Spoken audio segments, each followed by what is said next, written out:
In this video, I'll be reviewing the new Roadhouse movie, and I will be letting you know whether or not I think it's better than the original Roadhouse movie. More about that in this video.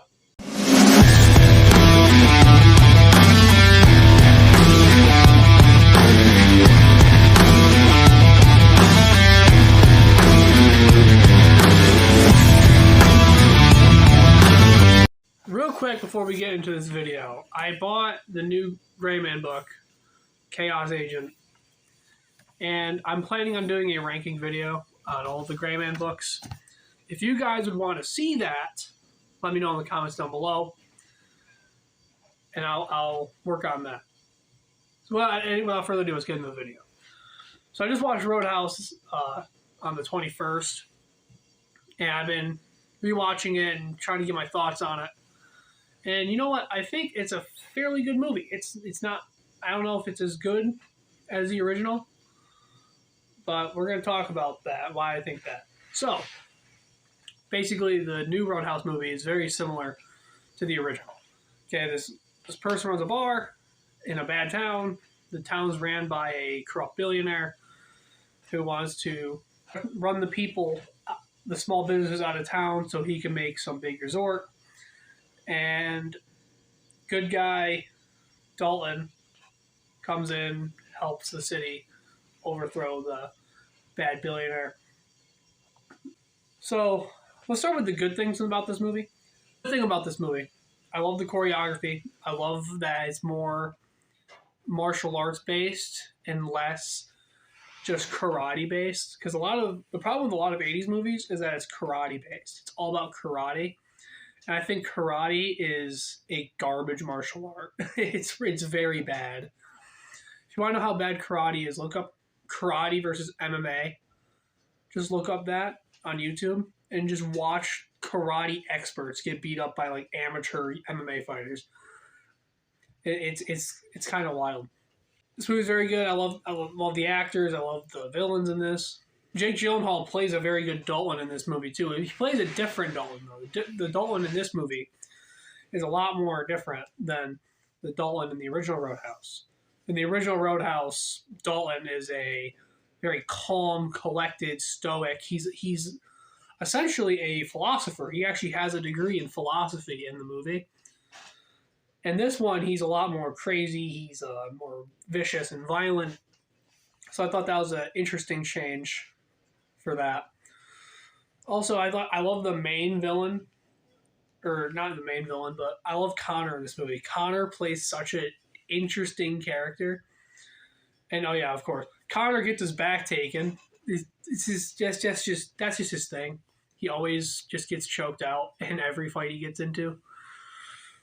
But another way Dalton is different in this movie is he actually wants to walk away from the town. Because there's a part where where Connor first meets Dalton, and Connor beats him up pretty bad. I mean, it's not like a one-sided showdown, but he beats him pretty badly, and he wants to quit. Dalton's like, I'm scared. I want to leave. I want to quit, and he goes to walk away, and then he finds out the bookstore gets burned down, similar to how the auto parts store got burned down in the original movie. That gets burned down, and then he's like, that's it. I got to take these guys out. And remember how I said he was more vicious in this movie? He's very violent. He like breaks one of the bad guys' throats and like drowns him, which is just wild. And he goes on the attack. He's the one being aggressive and attacking. One of the key moments in the movie is Jake Gyllenhaal's character, Dalton. He actually killed his friend in the octagon once. And that's supposed to show you like how violent he can get, which is different because that wasn't in the original movie. Connor is just immune to car accidents.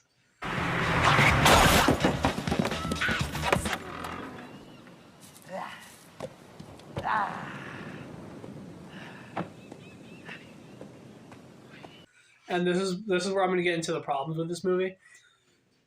A lot of it's so unrealistic. A lot of it's so far-fetched and unrealistic that it just takes me out of the movie, which is something that the original movie didn't do. The original movie never took me out of the movie being like, okay, that's a little too far-fetched. In this movie, Dalton gets hit by a car by a truck and literally like backed into a river, and he like somehow lives. And then there's another scene where he's on a motorboat, and he like jumps from that boat to the next boat and lands perfectly on. It's just so far fetched, and like I said, Connor's just immune to car accidents. Like every time Connor drives a car, he literally drives it into something and then just walks out of the car like unscathed. It's silly and stuff, but it takes, like I said, it just takes me out of the movie. Because like the one car accident, the one car accident I'm talking about, like he's driving fast. He's driving at least 50 miles an hour, and he just hits a tree and just like gets out of the car. So it's a little silly in that regard of how unrealistic it is and things like that. But besides that, it's not a bad movie. I'd probably give it like 6 out of 10 stars.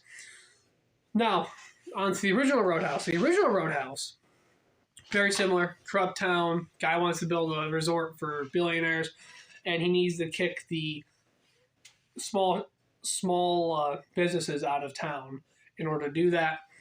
So the guy who owns the bar hires Dalton to be a bodyguard at his bar. And like I said, he's a philosopher. He's a lot more calm. He doesn't fight as much.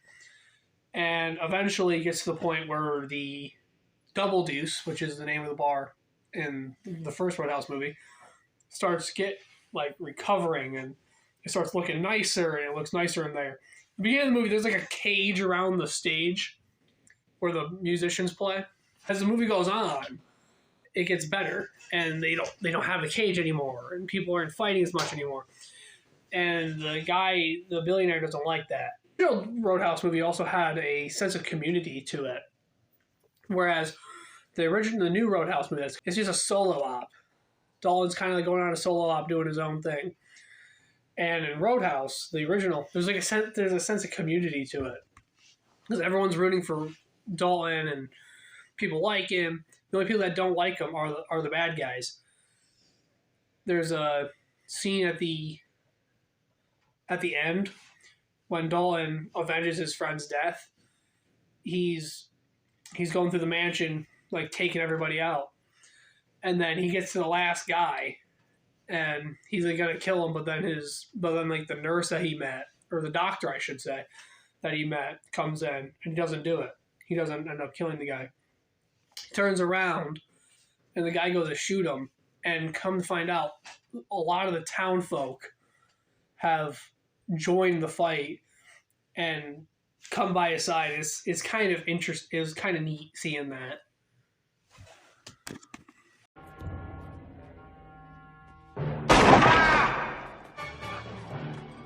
This is our town, and don't you forget it. The bad part about the movie is just the amount of nudity in it, in my opinion. There's way too much. 3 whole minutes of that movie's runtime is just boobs being on the screen, which is a little ridiculous. I don't like it at all. But that's about my only gripe with the movie, is just the amount of nudity. If you have VidAngel and you want to watch Roadhouse, it's a great time. It's a good movie. It's very fun to watch. And I recommend it completely. Without VidAngel, I give it like a 6 out of 10, because just the amount of nudity in it. There's more nudity than there is violence, actually. If you look at the rating of it, it's nudity first, then violence. So there's more nudity than there is actually fighting in it. So that's my only gripe. So 6 out of 10 without VidAngel. If you have VidAngel and you can take out the nude scenes, it's almost a 10 out of 10, probably 9 out of 10. Pretty good movie. All right, that's it for my video today. I hope you liked it. If you liked it, give it a like, comment, subscribe for more. And I'll see you guys later. Also, don't forget, if you want to see me rank the Gray Man book series, I have the new one. If you want to see me rank them, let me know, and I will do that. I will make that video as soon as I possibly can. All right, anyway, see you guys later.